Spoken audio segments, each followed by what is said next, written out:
설교 제목 한번 해봅니다. 가문의 영광이요 가문의 복이로다. 가문의 영광이요 가문의 복이로다. 한번 더 해봅니다. 가문의 영광이요 가문의 복이로다. 가문의 영광이요 가문의 복이로다. 민수기 4장에 와서 다시 하나님은 사람의 숫자를 계수하라는 말씀을 하십니다. 이번에는 누구를 계수하느냐? 레위인 중에서 30세 이상 50세 이하의 남자가 계수의 대상입니다. 자, 왜 이들을 계수하느냐? 이들에게 회막의 일을, 성막의 일을, 봉사하는 일을 전담해서 맡기려고 일꾼들의 숫자를 먼저 파악을 하려 하시는 것입니다. 회막은 일거리가 아주 많습니다. 일단 회막은 성전처럼 영구적으로 고정이 된 건물이 아니라 텐트 형식으로 된 장막이기 때문에 수시로 회막을 세우고 또 회막을 철거하는 일을 계속해서 반복을 해야 합니다. 이뿐만이 아닙니다. 이스라엘 백성들의 광야의 여정은 한 곳에 정착을 하는 삶이 아니라 수시로 이동을 해야만 하는 여행의 그런 여정이었습니다. 이스라엘 백성들이 이동을 할 때는 회막을 다 철거해서 일일이 다 운반을 해야 합니다. 문제는 회막을 이루고 있는 모든 성물들과 기구들은 다 거룩한 것이기 때문에 반드시 하나님께서 정해주신 방법으로만 기물들을 운반해야 한다는 사실입니다. 회막 안에 있는 성물들은 일일이 보자기에 다 싸서 레위인들이 직접 메고 가야 합니다. 무게가 많이 나가고 부피가 큰 회막의 기구들은 수레에 싣고 서로 운반을 하도록 했습니다. 일이 참 많습니다. 이 모든 일들을 다 누가 하느냐? 레위인들이 했습니다. 정확하게 말하면 레위인들 중에서 30세 이상 50세 이하의 남자들이 이 일을 감당했습니다. 여러분, 레위인들은요 이스라엘의 군대 편성에서 제외가 됐습니다. 왜 제외가 되느냐? 레위인들에게는 회막을 위해서 봉사하는 거룩한 역할이 따로 주어졌기 때문입니다. 중요한 것은 하나님께서 레위인들을 세워서 회막의 일을 맡기실 때, 하나님을 섬기게 하실 때 몇 가지 원칙들을 가지고 그들을 세우시고 그들에게 일을 맡기셨다고 하는 사실입니다. 첫째, 하나님은 질서의 원칙을 가지고 하나님의 일꾼들을 세우시고 또 세우신 일꾼들에게 하나님의 일을 맡기십니다. 하나님은 이스라엘의 군대를 세우실 때도 질서의 원칙을 가지고 군대를 세우셨습니다.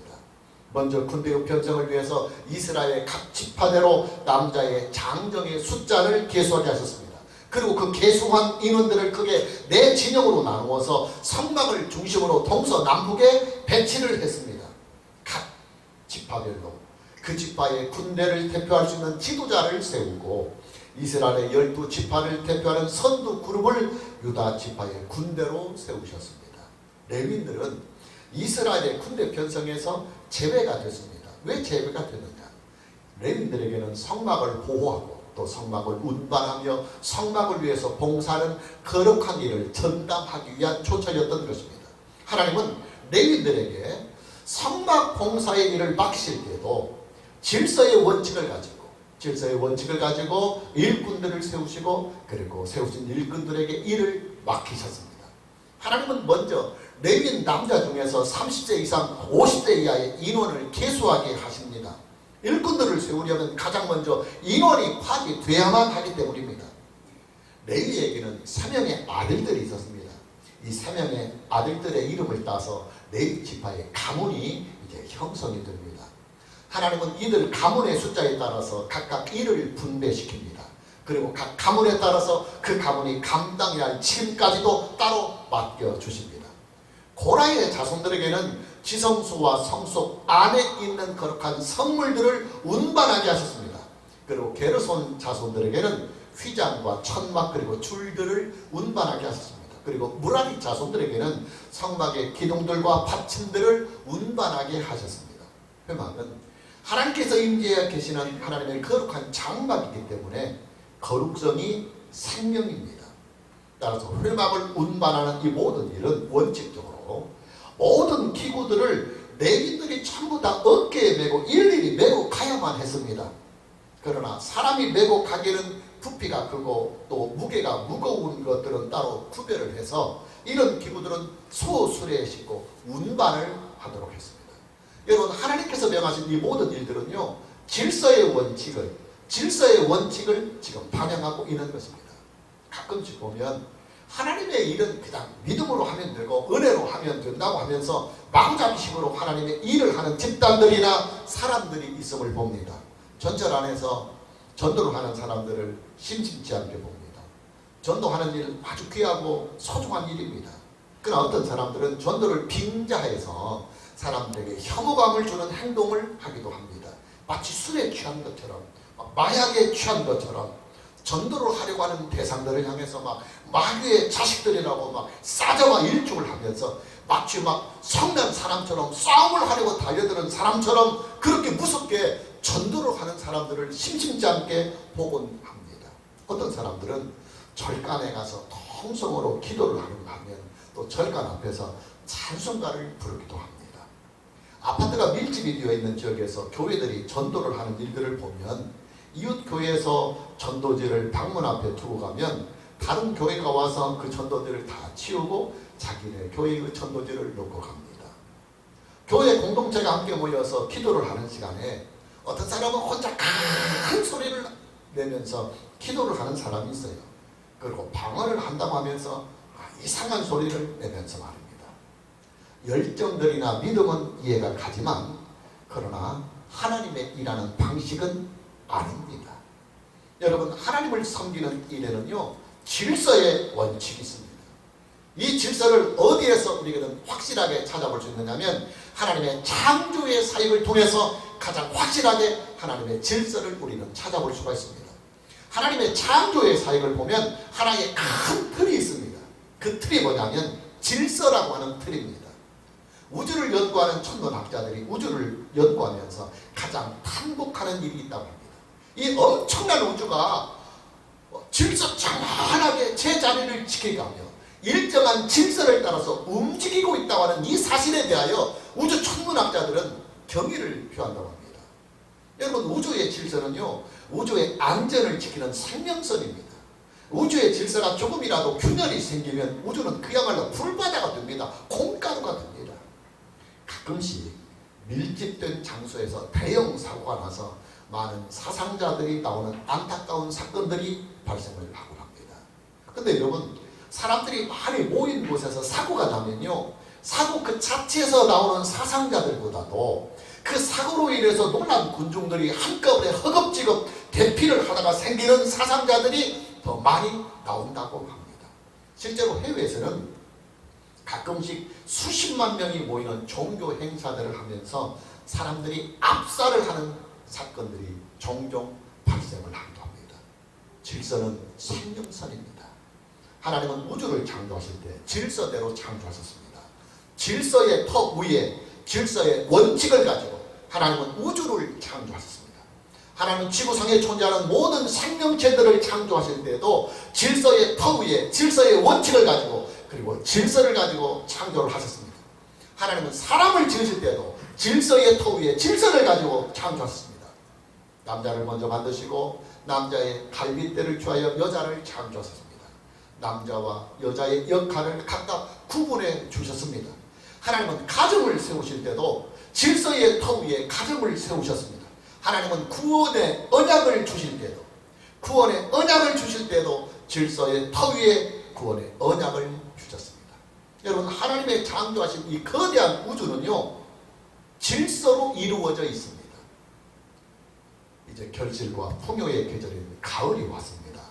가을을 상징하는 가장 대표적인 꽃이 바로 코스모스입니다. 저는 개인적으로 모든 꽃들 중에서 코스모스를 가장 좋아합니다. 이 코스모스라고 하는 꽃 이름은 헬라 코스모스에서 그대로 나왔습니다. 우주, 세상이라고 하는 뜻을 가지고 있는 단어입니다. 그런데 이 코스모스라고 하는 이 단어는 우주, 세상이라고 하는 이 뜻 말고도 질서라는 뜻과 그리고 조화라는 뜻을 동시에 가지고 있습니다. 자, 무슨 말이냐면 하나님께서 창조하신 이 우주와 이 세상은 질서와 조화로 이루어진 우주요 세상이라는 뜻이 바로 코스모스라고 하는 이 단어에서 나오는 것입니다. 그리스도의 몸 되신 교회는 질서의 공동체입니다. 교회의 질서는 교회와의 연합에 기초하고 있습니다. 교회의 머리는 우리 주 예수 그리스도요, 교회는 그리스도의 몸입니다. 교회의 모든 지휘 체계는 예수 그리스도를 통해서만 나오는 것입니다. 교회는 그리스도의 지혜와 그리고 그리스도의 통제에 절대적으로 순종을 해야만 하는 신앙의 질서의 공동체입니다. 여러분, 사람의 구조를 한번 보십시오. 사람의 머리는요, 사람의 몸을 움직이는 쥐 본부입니다. 머리의 명령에 의해서 모든 뼈들이 움직이고 모든 신경들이 움직이고 모든 근육들이 다 움직입니다. 머리의 명령에 따라서 몸 안에 있는 모든 기관들이 질서정연하게 움직이는 것입니다. 근데 만일에요, 우리의 몸에 있는 어떤 기관이 머리의 명령에 따르지 않고 독자적으로 움직인다고 한번 해봅시다. 예를 들어서 이런 경우입니다. 머리는 우리의 두 다리에게 명령해서 앞으로 가라고 명령을 했는데, 오른발은 머리의 명령에 따라서 앞으로 가려고 하는데 왼발은 머리의 명령을 거부하고 뒤로 가려고 한다면 여러분, 이것이 어떻게 되겠습니까? 성경이 교회를 그리스도의 몸이라고 정의를 하는 것은 바로 그 질서의 이유 때문에 그런 것입니다. 교회는 질서의 공동체입니다. 교회의 모든 권위는 오직 예수 그리스도에게로부터 나오는 것입니다. 예수 그리스도는 교회에게 명령을 하시는 교회의 머리시며, 교회는 그리스도의 명령에 절대적으로 순종해야만 하는 그리스도의 몸인 것입니다. 교회 안에서 이 질서가 온전하게 지켜지지 아니하면 교회는 이제 혼돈 상태에 빠지게 됩니다. 그리고 교회의 그 혼돈이 심해지면 결국 교회는 대형 사고가 납니다. 교회가 이단에 빠지거나 아니면 교회가 싸움판이 되거나 아니면 교회가 어떤 특정한 사람들의 사유물이 되고 마는 것입니다. 자, 오늘 저와 여러분 모두에게 예수 그리스도 안에서 하나님을 섬기되 하나님께서 우리에게 주신 질서의 원칙을 가지고 하나님을 섬길 수 있는 이 은혜가 있기를 먼저 주님의 이름으로 축복합니다. 두 번째로, 하나님은 거룩성의 원칙을 가지고 일꾼들을 세우시고, 그리고 세우신 일꾼들에게 일을 맡겨서 하나님의 일을 하게 하십니다. 오늘 본문 4절에서부터 6절까지의 본문의 말씀을 보면 고핫 자손이 회막 안에 지성물에 대하여 할 일은 이러하니라. 진영이 전쟁할 때에 아론과 그의 아들들이 들어가서 칸 맞는 휘장을 걷어 증거궤를 덮고 그 위를 해달의 가죽으로 덮고 그 위에 순청색 보자기를 덮은 후에 그 채를 꿰고 그랬습니다. 하나님께서 고핫 자손들에게 성물을 운반할 때의 주의사항에 대하여 말씀을 하십니다. 먼저 지성소 안에 있는 하나님의 법궤는 이 거룩한 하나님의 성물이기 때문에 이 법궤를 운반할 때는 노출된 상태에서 법궤를 운반해서는 안 된다. 지성소의 출입구에 있는 휘장을 걷어서 법궤를 다 덮고 그 위를 다시 해달의 가죽으로 덮고 그 위를 다시 순청색 보자기를 덮어서 법궤를 운반하라고 말씀하십니다. 법궤가 가지고 있는 거룩성을 훼손하지 않게 하시려고 하나님은 그렇게 명령을 하시는 것입니다. 계속해서 성소 안에 있는 진설병 상과 그리고 진설병 그리고 그에 관련된 기구들을 운반할 때의 주의사항도 계속해서 소개되고 있습니다.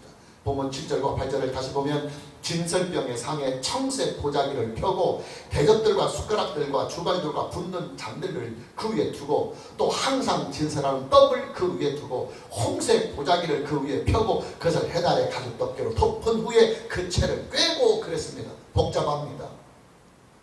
진설병 상에 청색 보자기를 펴고 대접들과 숟가락들과 주발들과 붓는 잔들을 그 위에 두고 진설해 놓은 떡도 그 위에 함께 두고 다시 홍색 보자기를 그 위에 잘 펴서 그것을 해달의 가죽으로 다시 덮은 후에 운반을 하라. 그렇게 명령을 하십니다. 계속해서 등단대 그리고 그와 관련된 기물들을 운반할 때의 주의사항이 계속 나옵니다.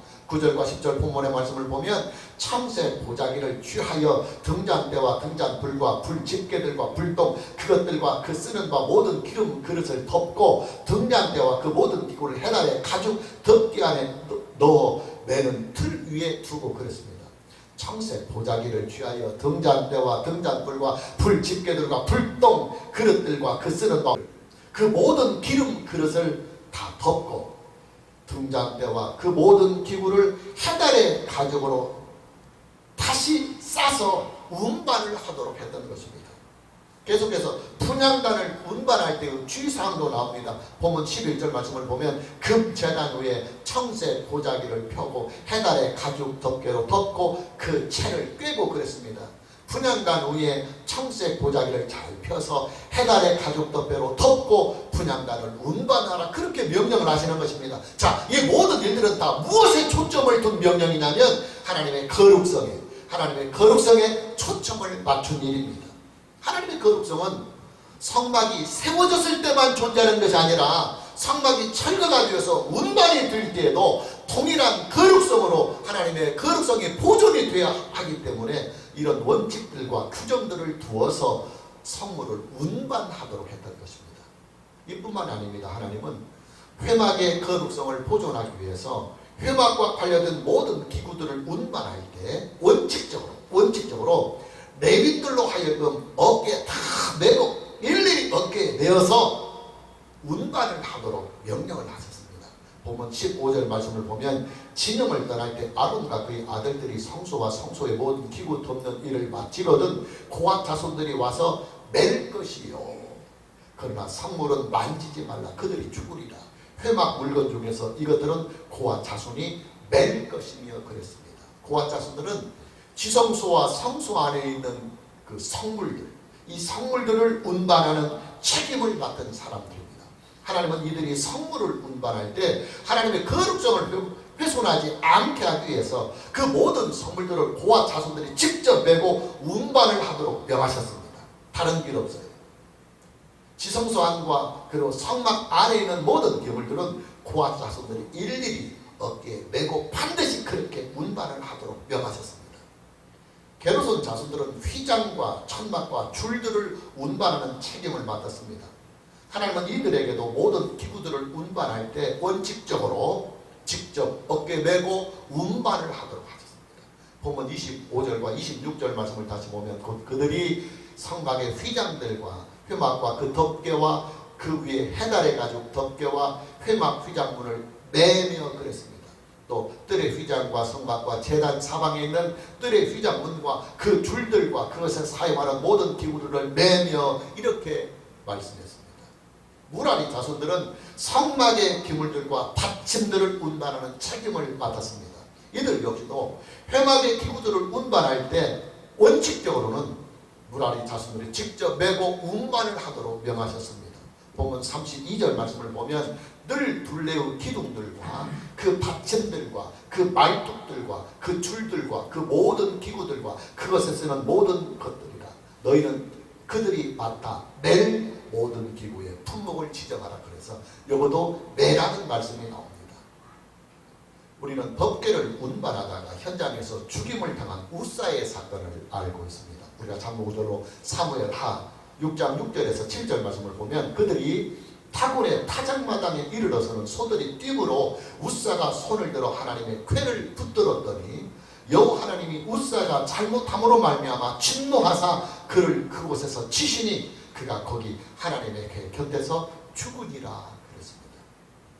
다윗 왕은 블레셋에게 빼앗긴 하나님의 법궤를 되찾아오면서 소술의 법궤를 싣고 운반을 하게 됩니다. 이게 원칙적으로는 제사장들이 메고 가야 합니다. 근데 거리가 멀고 그렇고 또 빨리 하나님의 법궤를 다윗성에 모시고 싶은 그런 마음에 소수레의 법궤를 싣고 운반을 하게 된 것입니다. 이때 나군의 타작마당에 이르러서 소들이 뛰니까 법궤를 운반하는 책임을 맡은 우사라고 하는 사람이 법궤가 넘어지게 생겼으니까 손으로 딱 대서 법궤가 넘어지지 않도록 보호를 했습니다. 그러나 이 행동으로 말미암아 우사는 현장에서 죽임을 당하게 됩니다. 법궤를 운반해서 다윗성에 모시려고 했던 하나님의 계획은 석 달 동안 지연이 됩니다. 왜냐하면 이 법궤에 손을 내지 말라고 그랬는데 손을 냈기 때문입니다. 원인은 직접 제사장이 어깨에 메고 가야 되는데 소술에 짚고 간 것이 근본 원인이었던 것입니다. 여러분, 저와 여러분이 하나님을 섬길 때 아주 조심해야 할 일이 있습니다. 그게 뭐냐면 하나님의 거룩성을 훼손하지 않고 하나님을 섬겨야 하는 것입니다. 우리가 한 가지 예를 들어봅시다. 저와 여러분들이 하나님께 예배를 드리는 이 일은 하나님을 섬기는 모든 일들 중에서 항상 중심에 서 있는 가장 중요한 섬김의 일입니다. 예배의 생명이 어디에 있느냐? 하나님의 거룩성에 있습니다. 그래서 우리 하나님을 예배할 때 늘 하나님의 거룩성을 최고로, 최상으로 그리고 나타내도록 그렇게 우리는 노력해야 하는 것입니다. 예배의 거룩성을 위한 첫걸음이 뭐냐? 죄 고백의 기도입니다. 여러분, 저와 여러분들은요, 원칙상 온전하고도 영원한 구속의 은혜를 이미 얻었고 그 얻은 구속의 은혜를 영원히 누리며 살아가는 사람들입니다. 우리는 원칙상 하나님께 예배를 드릴 수 있는 합당한 거룩한 예배자들이 이미 되었습니다. 그러나 한 가지 우리가 알아야 할 사실이 있습니다. 저와 여러분의 의는 행위에 말미암는 의가 아니라 하나님의 은혜로 말미암는 은혜의 의요, 오직 우리 주 예수 그리스도를 믿음으로 말미암아 누리는 믿음의 의라고 하는 사실입니다. 따라서 우리에게는 여전히 행위로 의롭지 못하는 약점들이 남아 있습니다. 그래서 우리는 하나님을 예배할 때 행위로 의롭지 못한 우리의 약점들을 치유하고 하나님을 거룩하게 예배해야 하는 것입니다. 어떻게 치유하느냐? 하나님께 우리 주 예수 그리스도의 이름으로 우리의 죄를 고백하며 용서를 구하는 것입니다. 하나님은 예수 그리스도의 이름으로 죄사함을 구하는 자들에게 용서를 베풀어 주시고 죄로 인한 그의 영혼의 상처를, 심령의 상처를 깨끗하게 치유를 해 주시는 것입니다. 여러분, 저와 여러분들은요, 하나님을 예배할 때 예배로 나아가는 예배의 첫걸음인 죄 고백의 이 기도를 믿음으로 잘 활용을 할 줄 알아야 합니다. 이 죄 고백의 기도를 통해서 우리는 하나님께 거룩한 예배자로 세우심을 얻기 때문입니다. 오늘 저와 여러분들에게 하나님을 섬기되, 하나님을 섬긴다고 하는 것이 이게 이제 가문의 영광이고 가문의 축복인데, 우리가 하나님을 섬기는 이 일에 거룩성의 원칙을 가지고 하나님의 거룩성을 훼손하지 아니하고 하나님을 기쁘게 섬길 수 있는 이 은혜가 있기를 주님의 이름으로 축복합니다. 세 번째, 하나님은 하나님의 말씀대로의 원칙을 가지고, 하나님의 말씀대로의 원칙을 가지고 하나님의 일꾼들을 세우신 일꾼에게 일을 맡기시며 그 일을 행하십니다.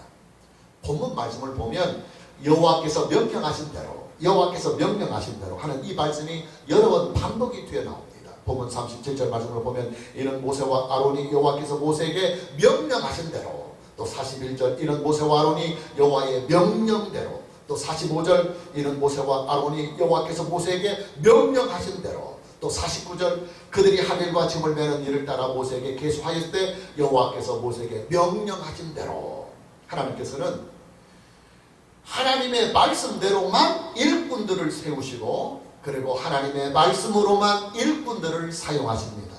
하나님의 말씀이 하나님을 섬기는 견고한 터가 된다고 하는 말입니다. 여러분, 기독교 신앙은요, 말씀의 신앙입니다.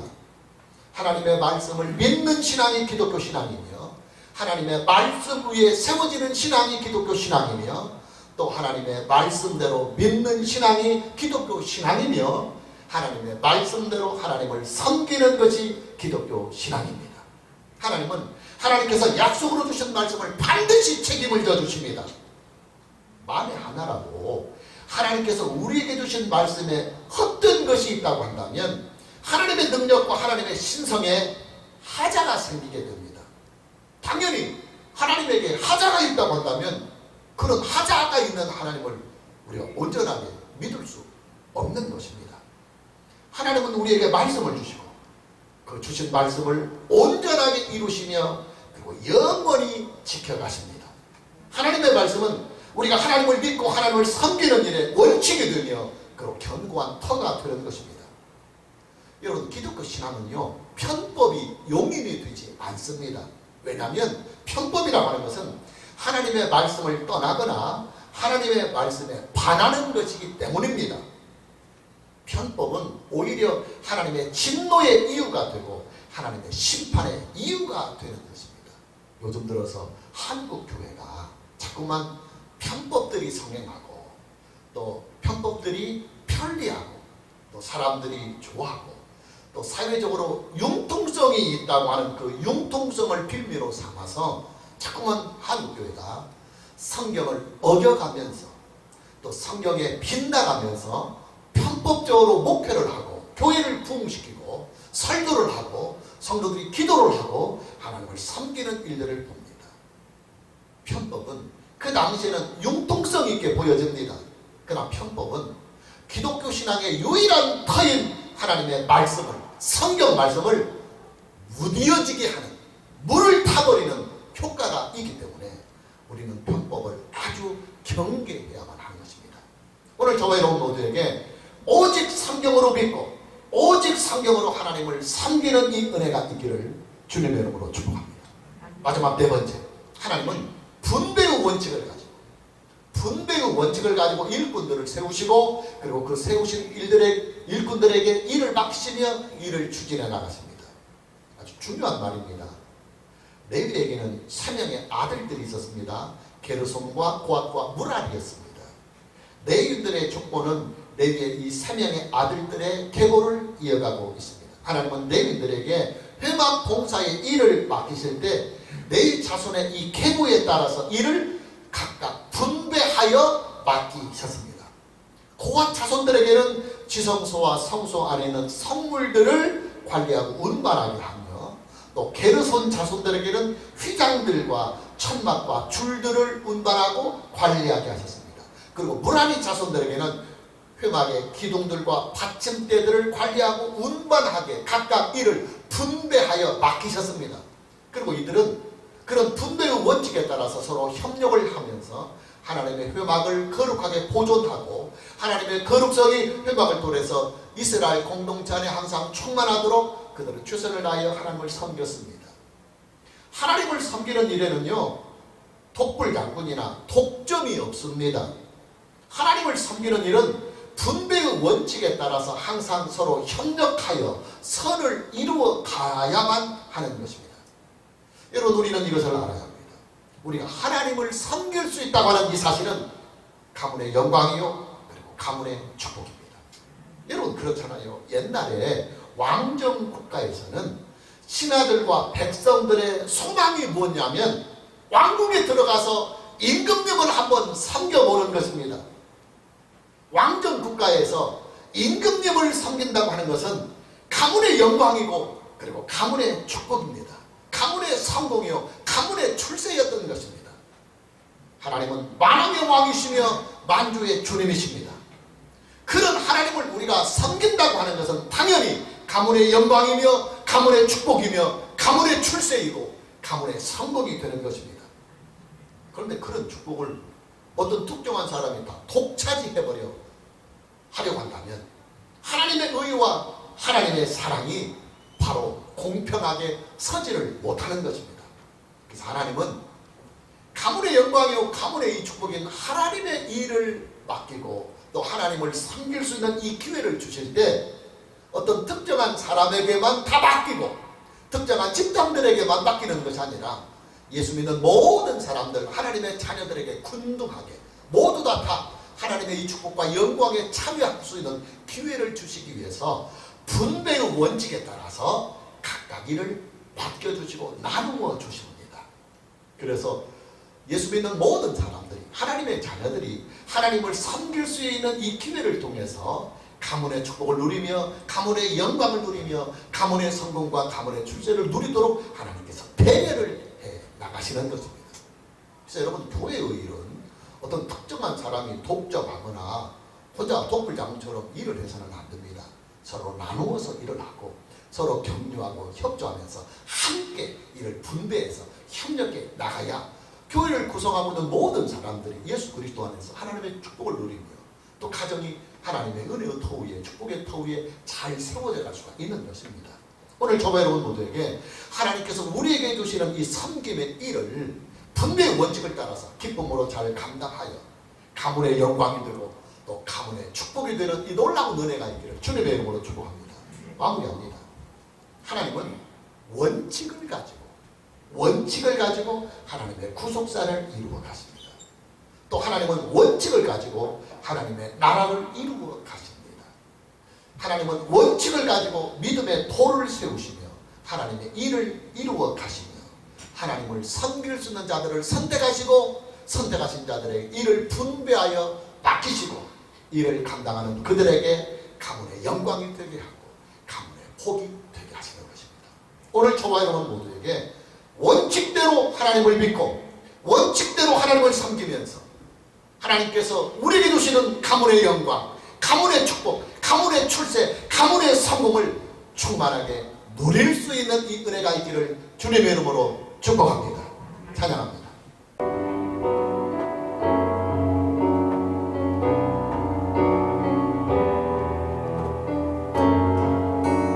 지극히 작은 자, 난 지극히 작은 자, 죄인 중에서 우리가 날 부르셔서 간절한 기대와 소망 부끄럽지 않게 십자가 전개 하셨네.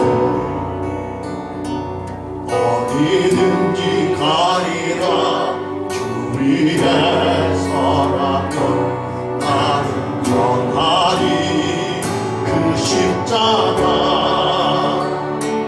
내 몸에 맨 십자가 그 오열의 양피 온 세상 채우게. 살아도 주를 위해 죽어도 주를 위해 살아주나. 난 주의 것 십자가의 능력 십자가의 소망 내 안에 주만 사시는 것. 난 지극히 작은 자 죄인 중에 외수 우리가 날 부르셔서 간절한 기대와 소망 부끄럽지 않게 십자가 전개. 어디든지 가리라 어디든지 가리라 주 위에 서라면 나는 전하리 그 십자가. 내 몸에 맨 십자가 그 오열의 양피 온 세상 채우고. 오늘 손들고 후회합니다. 살아도 주를 위해 죽어도 주를 위해 살아주구나. 난 주의 것 십자가의 능력 십자가의 소망 내 안에 주가 사시는 것. 지극히 작은 자 죄인 중에 외수 우리가 나를 부르셔서 간절한 기대와 소망 부끄럽지 않게 십자가 전개. 살아도 주를 위해 살고 살아도 주를 위해 죽어도 주를 위해 살아주구나. 난 주의 것